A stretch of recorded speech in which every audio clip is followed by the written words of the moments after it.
Hi everybody, Sean McCracken here, news editor from Hotel News Now with Mit Shah, CEO of Noble Investment Group. And Mit, we've just got to the end of kind of a dreary looking Q2 earnings season. A lot of people scaling back their expectations for the year and wondering whether things are kind of getting a bit flatter in terms of RevPAR in the hotel industry. Just from your perspective in Noble, how are things looking? Good, bad, indifferent? What's your outlook on the industry? You know, this second quarter actually set up in a way where the July 4th holiday, we kind of knew that it was going to be in the middle of the week. And so for, all the data, we knew that week was going to be bouncy depending on the markets. What I don't think most people expected was how the rest of the month was going to shape up in terms of, really just the third and fourth week.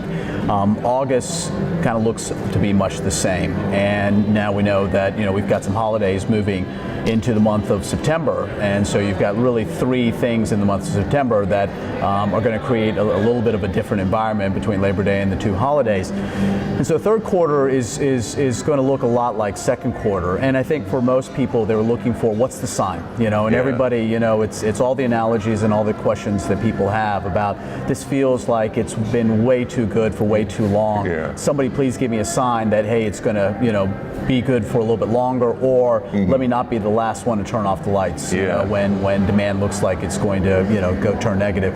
And so I don't know that second quarter is the right way in which to look at it, just given some of the dynamics that happened in the month of July. But it is important to pay attention to the data. If you look at other data sources like Travel Click and the like, they're showing a very robust October, and they're showing the fourth quarter actually bookings on the group side very good, and also into next year. We've been to this movie before. We've seen what's happened kind of in that second quarter that gives investors and gives people in general pause about what's happening in the overall industry, and then we've seen kind of the fourth quarter shape up in a much different way to give people a little bit more reassurances. I don't know exactly how it's going to pan out. I think our fundamental philosophy at Noble remains the same. We think it's micro over macro, and the macro lodging fundamentals we believe continue to remain very, very strong, but it's 2 to 3% RevPAR growth, and that's certainly not what it has been over many years in the past,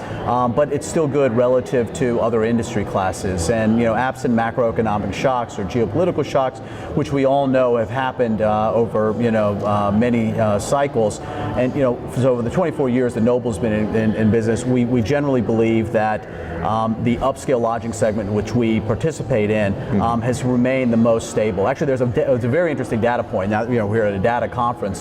So if you take the 30-year data on the upscale lodging segment, which includes more than select service extended stay, as we know, but if you look at that from 1988 to 2017 and look at every 10-year period on average, every single 10-year period has averaged over 2% RevPAR growth, with the exception of one period, and that was 2000, dot-com bust, and 2009, the height of the Great Recession. And that was even positive. That was 0.4%. So if you look at it kind of on those long-term averages, we still believe that the health of the upscale lodging sector remains very good. Transient demand, while not as exciting as it perhaps has been over the last couple of years, remains at least stable enough that we feel that 2 to 3% RevPAR growth in the micro markets that we're focused on is achievable, barring these unforeseen macroeconomic shocks.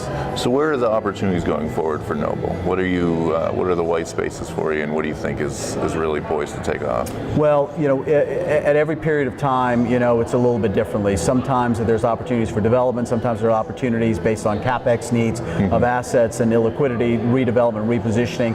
So that'll still be a core of our business. We've opened up hotels in major urban centers where retailers have repurposed existing land, and we've been able to build hotels in, for lack of a better example, Nordstrom's parking lot, which has been very good. There's fewer of those in today's market cycle. We do actually see opportunities to buy select service extended stay hotels at very attractive going in yields. And so I'll just use that same example. If you just think about a 2% RevPAR growth over the next 10 years, and you leverage something at a 7 to 8% cap rate, at 50%, at a 5% interest rate, you still are paying out a very healthy dividend. And you can actually take a 10% hit to RevPAR and still make a very consistent kind of income out of that. So that remains the core of our business. We actually believe that in this market cycle, there's going to be more opportunities in which to buy that existing yield, and that's what we're going to be focused on. Yeah, did the capital markets influence that at all? I know they favor existing assets over new builds at this point. Is that way into your thinking? Well, there's public capital markets and there's private capital markets, and so to answer the question in two different ways, on the public capital markets, they're generally not redevelopment, repositioning. They're looking at where can we get consistency of income and durability of cash flows and a dividend that makes sense, and that's kind of how those investors look at it. On the private side, there are two different ways. On the value side, it's hey, let me go buy, fix, and sell, make a 2 multiple and 20 IRR, or develop and create a durable income stream.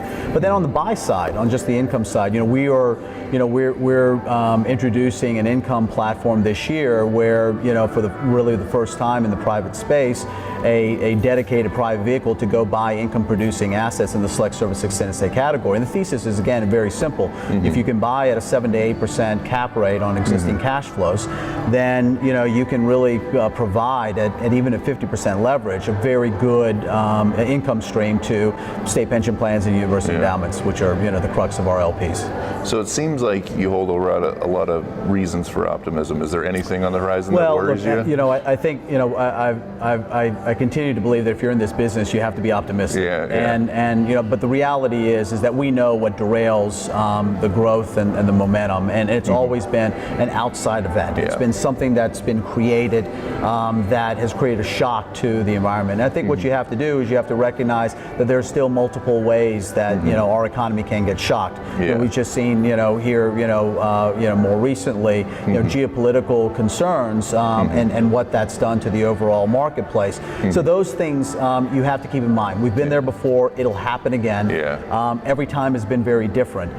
The thing that I believe that's very strong about this subsect of the lodging industry, which is what we've made our business around, is really just the consistency of those income streams. And even when they've been shocked, the ability, because of the low fixed cost, to be able to continue to deliver income streams. Well, thanks so much for your time, Matt. Sean, it's been a pleasure. Thanks.